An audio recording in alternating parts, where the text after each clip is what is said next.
Hello. Ever since the switch to Direct happened a few days ago, I've been feeling very sick, and I haven't had the time to make a video. So today, I will be using an AI voice, since mine isn't working. Today, we will be talking about Mario Kart World, and just getting into a discussion of the game, since I promised to talk about it. However, I didn't get my reaction to the trailer, but hopefully I can get a reaction to the upcoming Direct that's less than 2 weeks away. So to make this more organized, I will be going through my old prediction videos and seeing how accurate my predictions were. This game still has a lot more details that we haven't been shown, so hopefully most of it is announced in the upcoming Direct. I am beyond excited for this game and can't wait to play it, even though I am aware of the price. Now, we're starting off with... Now in my first prediction video, I said that I thought it made more sense for Nintendo to get rid of the number formula and come up with something unique and brand new. I think it would be more refreshing to have a new name. And this game is called Mario Kart World. And I think this name is just okay. It's pretty basic, and I think Mario Kart World Tour would have sounded cooler, but I understand how that name could have been misleading. I'm just glad this game has a unique name since the numbers didn't really give it enough charm, in my opinion. One thing that hasn't been shown off at all is the battle mode. I'm more than positive we will get some news about it very soon. I am, however, a little concerned for the battle mode. This screenshot of the versus menu options shows off what modes we will be getting in this game, including Balloon Battle and Coin Runners. But are these the only battle modes we are getting? Which is a lot less than the modes we got in Mario Kart 8.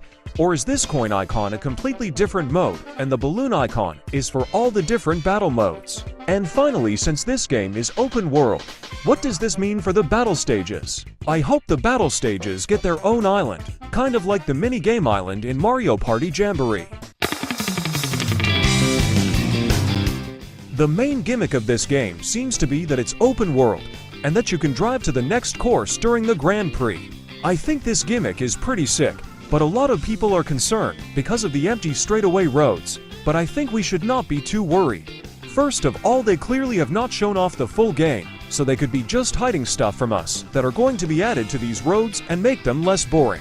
Second, the gameplay we do see is in 100cc, and with computer players, the chances of 200cc and maybe a 300cc coming to the game is very likely. Finally, I think it would make sense to at least have an option to turn this off and play the tracks normally, since most of them do loop around. This game also has smaller gimmicks like rail grinding, wall jumping, air tricking, and of course 20 for players in a race, which will really spice up the gameplay, especially with 20 for competitive Mario Kart players. Now, it's time to bring out a special guest to talk about these characters. Let's welcome just SMP. AKA Charlie. Hi, my name's Charlie, or just SMP. I'll probably be linked somewhere, but we're going to be talking about the characters. Mario Kart World surprisingly has a lot of characters. Actually, not really surprisingly.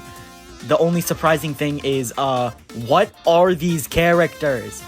Before I get into any of the new ones, let's talk about the returning characters. Starting from right here, you can see almost all of the returning characters. Not all of them, but almost all of them. In this front row here, we can see Bowser Jr., Baby Luigi, Pauline, Luigi, Birdo, and Shy Guy. In the second row, we can see Baby Peach, Toad, Wario, Peach, Baby Daisy, and Waluigi. If you look closer in the back there, you can see Baby Rosalina, Baby Mario, Daisy, Yoshi, Toadette, and Rosalina. And in this last row, it's pretty clear we have Donkey Kong, Lakitu, King Boo, Koopa Troopa, Bowser, and of course Mario.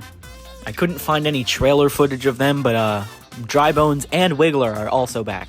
We do also have a couple characters returning from Tour, that being Nabbit, Charging Chuck, and Hammer Bro. Let's get on to these new characters. Would you believe me if I told you they're adding a Goomba to the game? You know, the game about driving with your hands?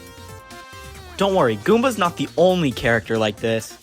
They also added Cheep Cheep, Fishbones, Fish, a snowman, Piranha Plant, a dolphin, a sidestepper, a bat, Pokey, the Stingbee, and a Cataquack.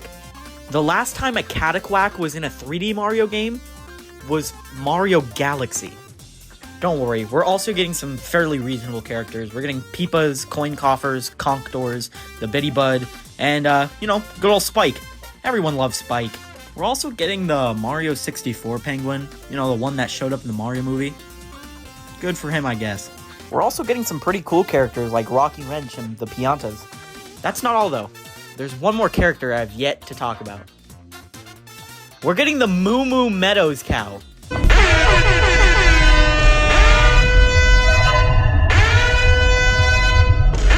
That's pretty much it for me.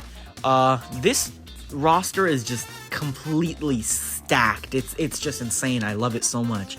And I'm sure we'll see more characters in the Mario Kart World Direct, like more returning characters and probably even new characters. So we'll learn more soon. But back to Kelvin.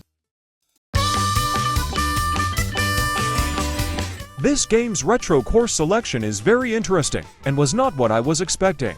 A lot of the courses that didn't make it into the Booster Course Pass ended up getting their chance in Mario Kart World, and I'm honestly happy because of that. Courses like Airship Fortress, DK Pass, Toad's Factory, and Dino Dino Jungle look amazing. Speaking of the retro tracks, some of the tracks stayed remotely the same, but other tracks have changed drastically. Toad's Factory looks like the same track, and I'm completely fine with that. It does, however, look a little cramped, but that's not stopping me from enjoying this track. Shy Guy Bazaar seems to have a completely different atmosphere compared to the original, and is also now taking place in Sarasa Land, which is very interesting. This course is very Daisy-themed now, but also has many references to Super Mario Land.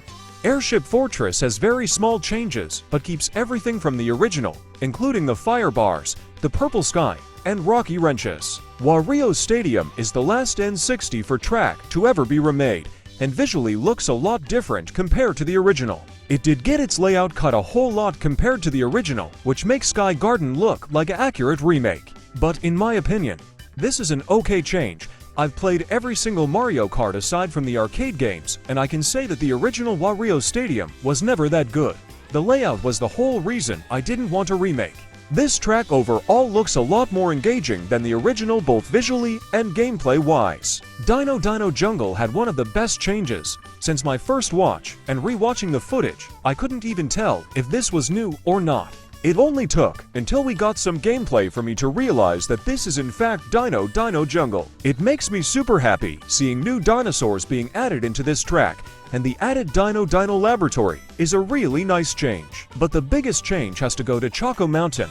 Unlike Dino Dino Jungle, I didn't even consider this track being a retro course since it looked brand new.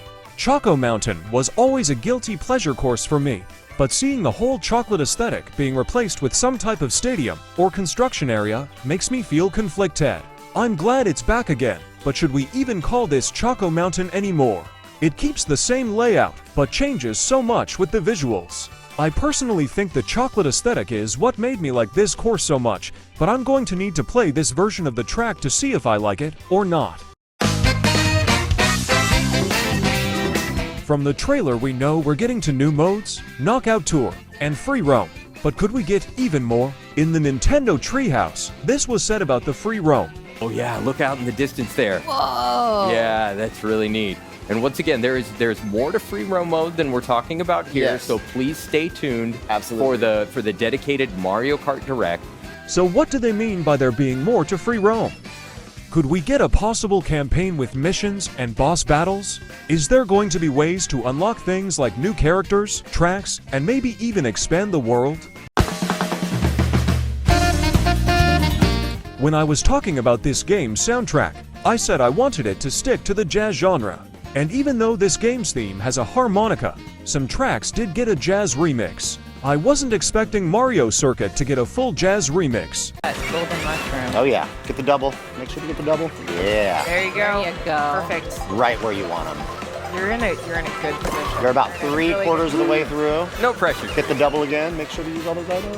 I'm totally backseat I right know, now. Corey. Catching up to Mario. Oh yeah. Finally. Oh yeah. Look. Finally. Oh yeah. Yeah. Probably gonna need to land one of these. Oh no! Oh! I'm okay with the game switching to a different style of music, but I'm also glad they didn't let go of making their music very jazzy. This game is also making remixes for tracks not in the game, like Tokyo Blur and Toad Harbor, but they also made remixes from non-Mario Kart games like Mario Galaxy 2. Some tracks don't get a remix though for some strange reason, like Sky High Sunday. While I am excited for the retro courses, the nitro courses have me even more excited for this game. Mario Brothers Circuit was a lot more basic than I initially thought it was going to be, but the rail grinding and split paths make up for it. Crown City looks sick. Climbing your way up the city to then make your way back down with the newly added planes brings a lot of hype for a simple Mushroom Cup track. Whistletop Summit reminds me of Calamari Desert, and being able to grind on the train tracks was a great detail. DK Spaceport being a track built around the original Donkey Kong is something I never really considered for a track. This also is the very first DK track that hasn't taken place in a mountain or jungle.